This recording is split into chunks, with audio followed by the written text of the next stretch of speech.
On this episode of the Dudes and Dads podcast, we talk with John Kauffman about mentoring young men. You're listening to the Dudes and Dads podcast, a show dedicated to helping men be better dudes and dads by building community through meaningful conversation and storytelling. And now, here are your hosts, Joel DeMott and Andy Lehman. Joel, Andy. it's good to be in the same room. Oh, we say that every time, and we mean it, though. Legitimately For mean real. it. It's For so real. good. If you haven't noticed, it's been a little bit of a hiatus, but we're getting back at it. We're diving in. We have interviews scheduled. We do have interviews scheduled, which really means that we're bringing this show to the next level. Andy, I just want to say we've started the school year. Praise the Lord. Yeah, absolutely. We've gotten kids in. There's been a few tears. There's been well, and for me, this is a whole new thing for public school. We've not done public school. Yeah, till this welcome, year. welcome So, yeah. to the jungle. Yeah, exactly. Andy, we're just we're kind of trying to find our groove, and I'm so glad that we get to be back here in the studio talking together, and we've got a guest that we're very, very excited about. And on top of that, we really are looking forward to the next several episodes. We've got a good lineup ahead, so we just invite all of you to stay tuned, stay connected with us, because as always, it's going to be a fun ride. So It is. So you mentioned our guest. I did. Would you like to introduce John here? I would. With us today, a longtime friend, shall we say, a treasured individual, both within our relationships, but also I would just say that he's somebody that's contributing to our community locally, invested in a lot of things, and we're grateful to have him. So, John Kauffman, welcome to the show today.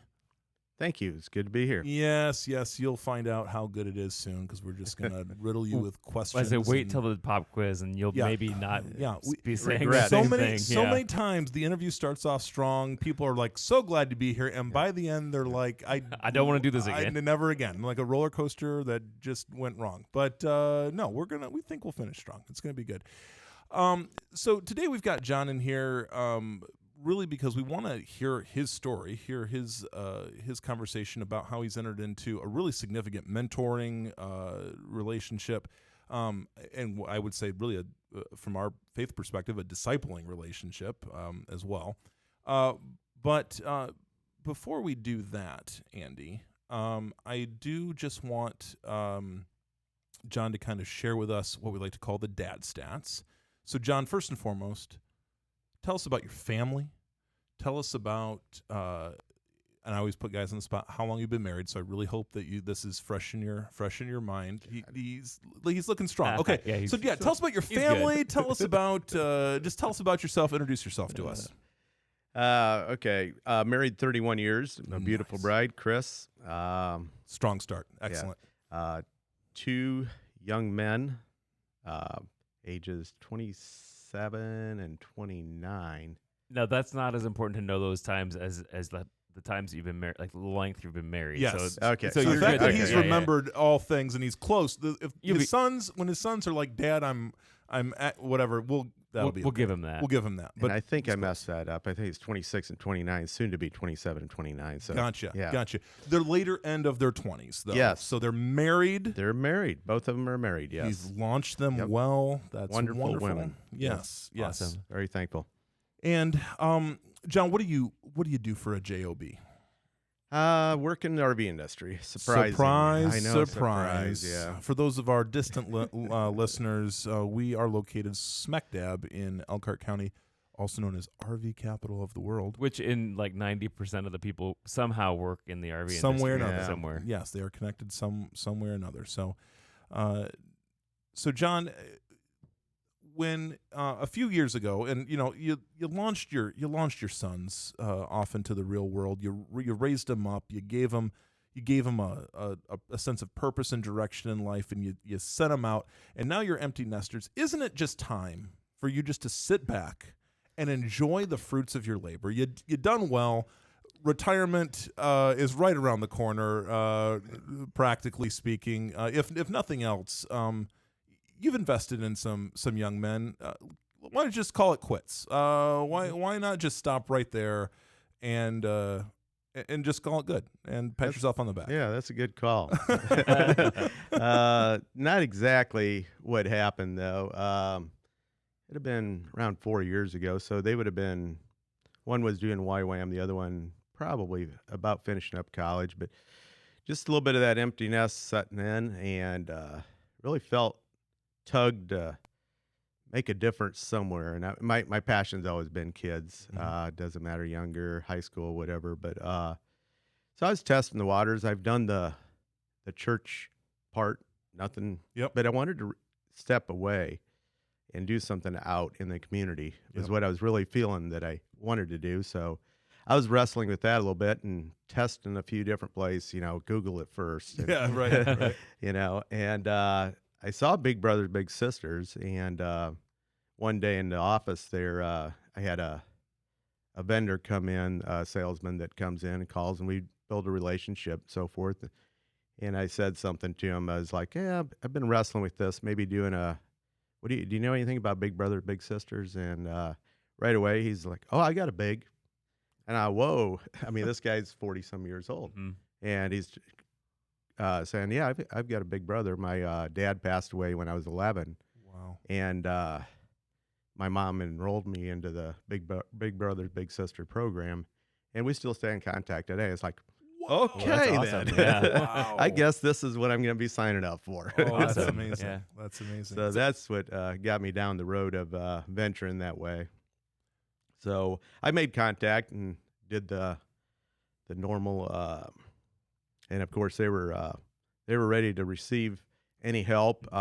Typically, anytime, I'll just put it out there, any time of the year, the last 4 years that I've been involved, there's 40 to 50 young people waiting for somebody to step up and mentor them within our community. So didn't take long, and they were asking, you can pick any age, and I was like, no, whatever leads. So That's awesome. So you went in, you did I'm assuming an application process, and then they paired you up with a kid. So what's next then?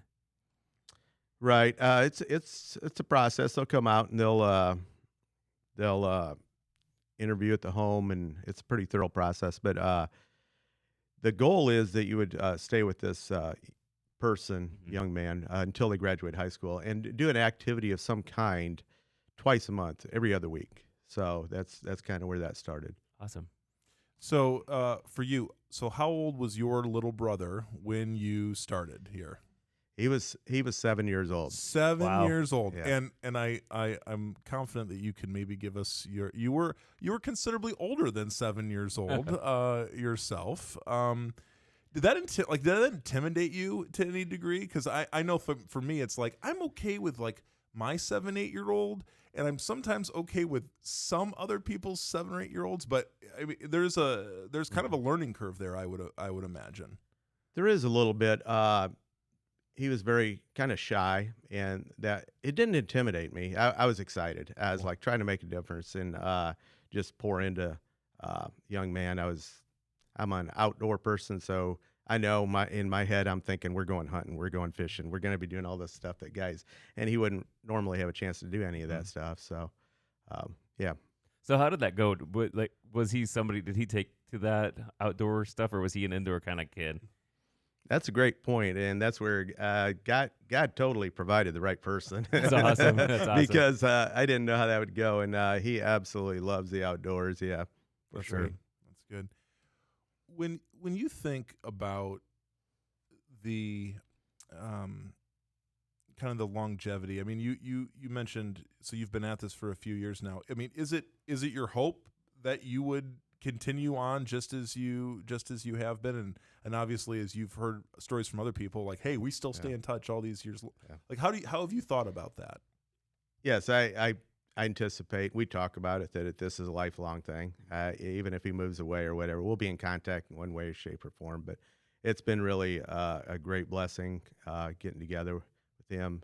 Interesting little story. Soon, I think it was the first winter we're off.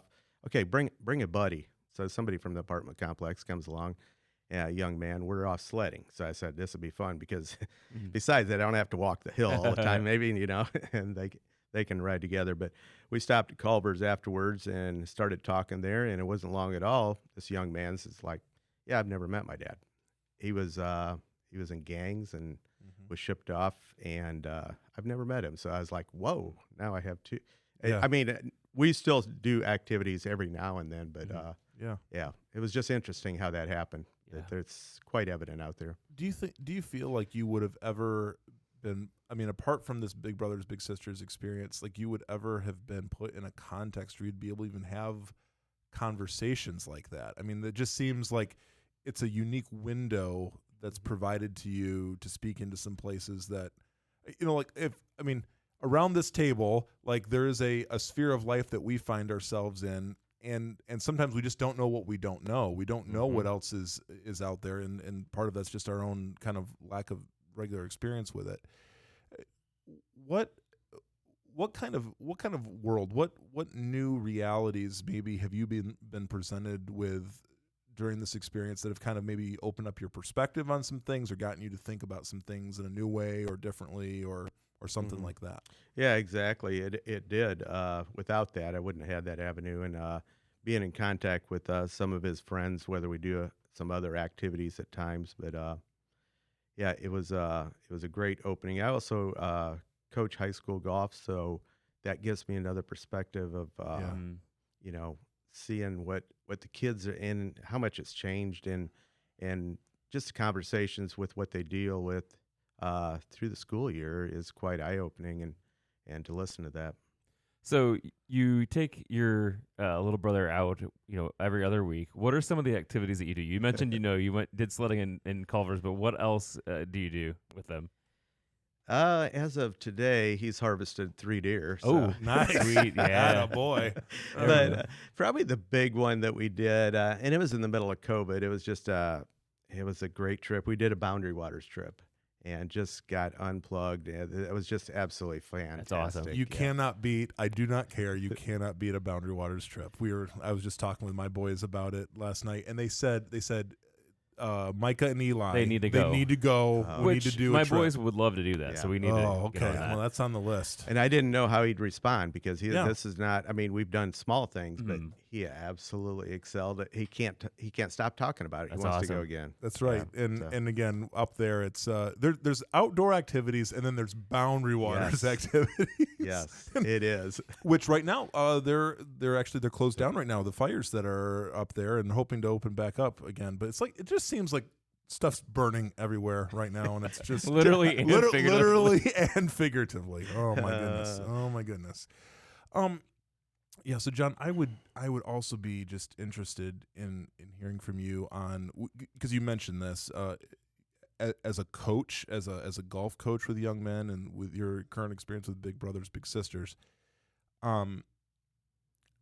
What if you were to kind of summarize where you feel our young people are at, and what they're dealing with, and what they're struggling with, and what they're trying to figure out?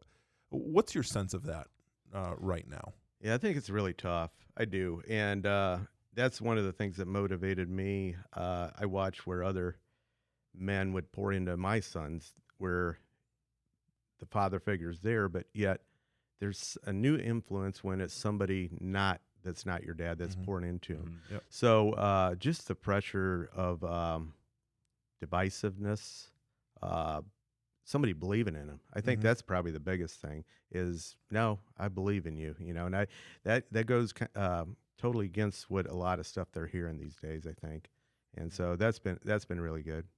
Yeah, I think we often think of young people as being these like overly confident people, like they're not. They're not. They're not. Right? They're not. And no. and there's I know they, as a young person, they can feel like, man, I gotta try to give a perception of like being okay and whatever. But I think the more conversations we have, and to your point, John, I think the more conversations that we have, and the more available we make ourselves to come up alongside of a young person, you begin to realize pretty quickly. And I say this as someone, was 17 years in youth ministry, like our young people are feels like they're more alone than they ever have been. They're super connected. They could be super connected in so many ways, but really the sense of loneliness is a real thing. Yeah. And I think it's for our generation and older, it's hard to see. It's like, well, they've got friends around them all the time, or they're always busy doing this thing. And yet, tell me what you think. It just seems that that's still not meeting a need that they have ultimately.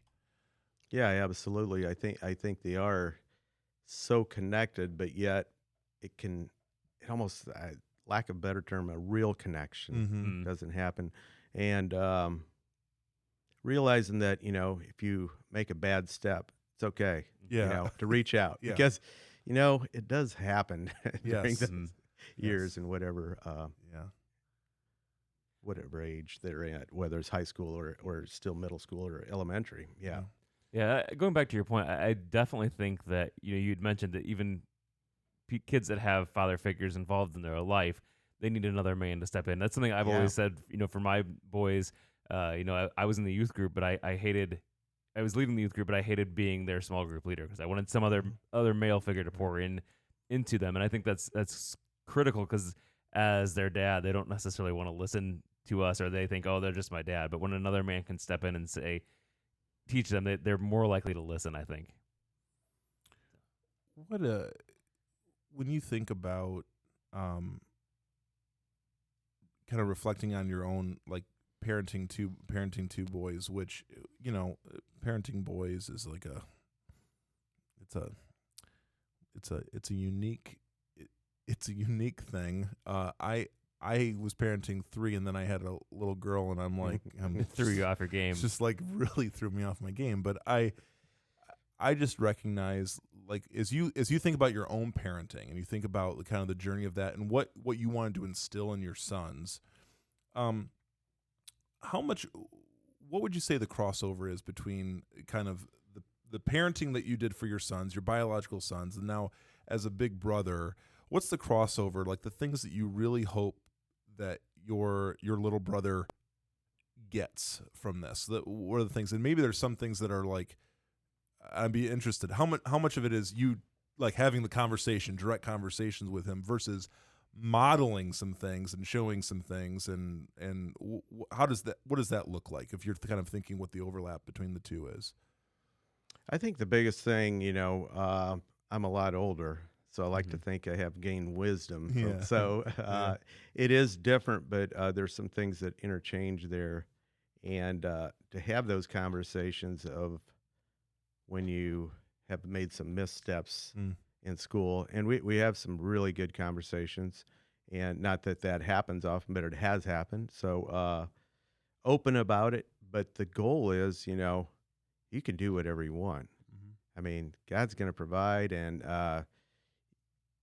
the sky's the limit. And just to believe it, I think all the negativity out there is what I'm an optimistic type of person, and really just to try and speak life into those young men or individuals it's huge. Yeah. And not to listen to that junk out there. Yeah. Because there's just a lot of, like you said, just a lot of messaging that really speaks against, again, just like personal value, like of the value of the person, and especially, I think from us as believers, it's like who God sees you as, that Amen. That being the most important thing. Losing sight of that obviously is can be a real detriment to a person. So because you sort of mentioned this, are you, because I'm just curious about how this whole system works. If your little brother is struggling in school, for instance, are you, apart from your conversation with little brother, are you made aware of any of that? Or is there anybody that, like, if there's a specific area of care that's needed, is there a way for you to find that out? Or is it really just based on what you get from your little brother? I have a great communication with his mother, which doesn't always happen in the program, and they set you up for a lot of. But he's got a really great mom, so Awesome. We have a very open communication there. The program will check in with you periodically just to see how things are going, if there's anything there. But no, definitely not connection with the school. I wouldn't. Right. That's not anything that they're going to do. But it's through his mother more than anything, and she's been great. She's a good mom. Yeah. That's good. That's good. Do you feel like when you are having important conversations with your little brother, what's I'm just curious, like, what the relationship dynamic is in those conversations. Is it do you feel like it's an accurate representation to say big brother, little brother kind of conversation, or do you feel like it's sometimes more like parent-child conversation, or authority? What is your general sense, and then also what's your desire in the midst of those? Because it's good conversations and it's tough ones too. I would imagine. That's I never really thought about that, but as you mentioned that, I like to think it is more big brother, little brother, and I like that. Yeah, yeah, I really do. Yeah. And he always there's a lot of respect there, and it goes both ways because you obviously can't earn respect, so or you only earn respect, right. but it goes both ways as you interact, and he listens well.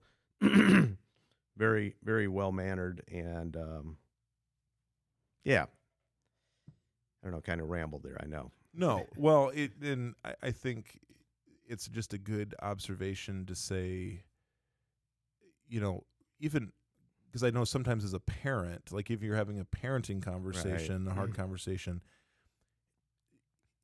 I have to check myself, and so I think there is a time and a place to be the parent, to have the parenting conversation, to say you will do this and you will not do and you will not do this.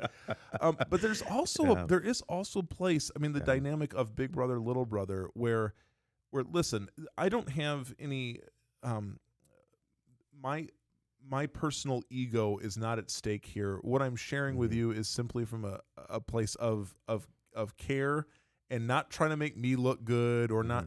Because quite honestly, I mean, the vast majority of the interactions that you have with your little brother, I mean, people don't know, people don't know about it, right? That's all right. That's and great. And that's great, right? Yes. Like it's your goal will not be at the end of this to hold your little brother up and say, see what I have done for this child.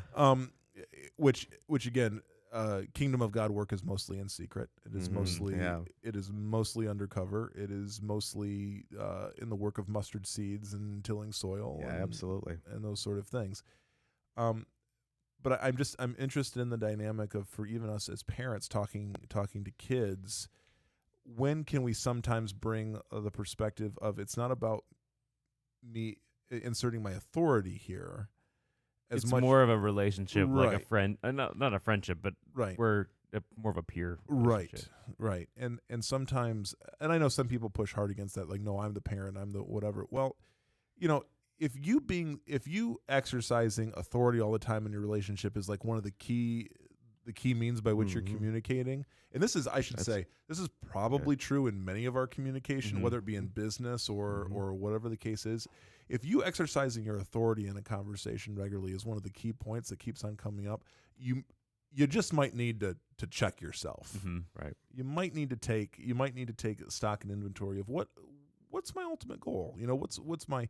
So I love this structure because I think it kind of sets you up to succeed, at least in that area of communication, of saying, yes, I am the older, you are the younger. So there's kind of a power relationship there. There's because usually that's how we think of it, the older person and the younger person. And yet I would also say in these conversations, John, I can't help but wonder if you have learned a few things from your little brother.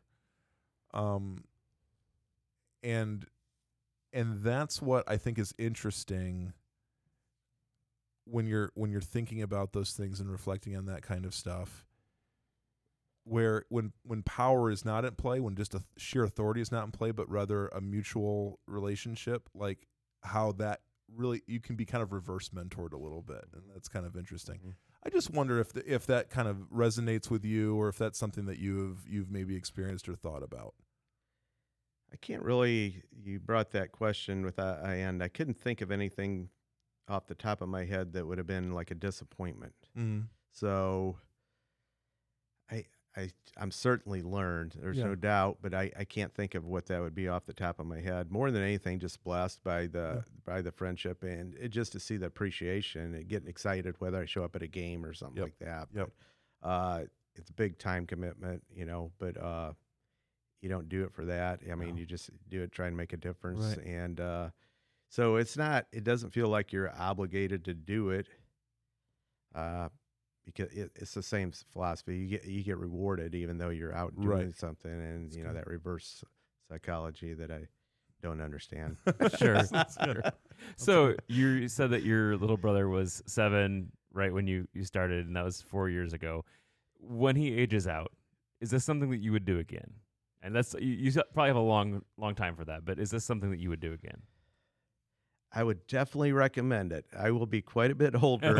Sure, yeah. Whether if we go skiing and whether it's sledding or whatever, I would be quite a bit older Sure. than that. But highly recommended. Will I do it again? I can't answer that. Yeah, sure. I can't answer that. Yeah. Well, John, I think this just gives us one avenue, a way to think about. Number one, Big Brothers Big Sisters, excellent program, something for our listeners to consider if they're in this season of life where they're ready to. I mean, do you have a sense?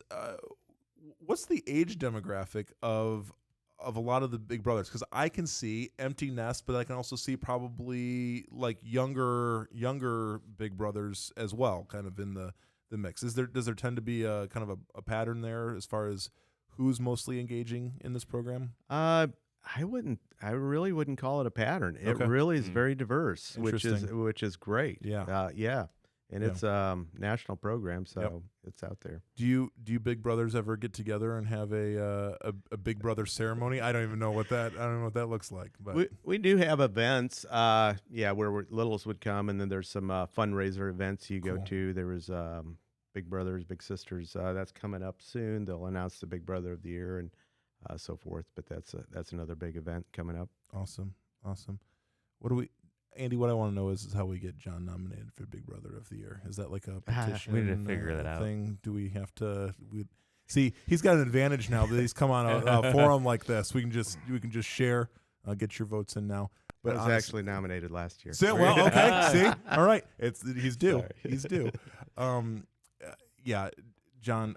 I think we can just say we're just so grateful for the investment that you're making, and we just hope it's an example to others just to know this is in a world that is busy and got every kind of different thing Yeah. that you can do. Whatever, the best investment of your time is to invest in somebody Absolutely. else.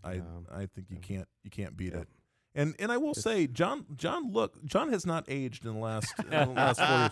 It's keeping him young. I think it's keeping him There young. we go. Like So Yeah. there's that too. You got that added benefit. That's awesome. Well, we want to thank you for being on our show here. We appreciate this is kind of a glimpse into what is a Big Brother and what do you guys do. So before we let you go, though, we have a couple things to do. Joel, we have a new sponsor on the Yes, we show. do. Oh my so gosh. we want to. We're big time this, now. This episode is actually brought to you by Concrete Barber, one of our favorite barbers. Actually, our favorite barber overall, total. Official ever, barber. ever. He is the official barber Of the Dudes and Dads podcast.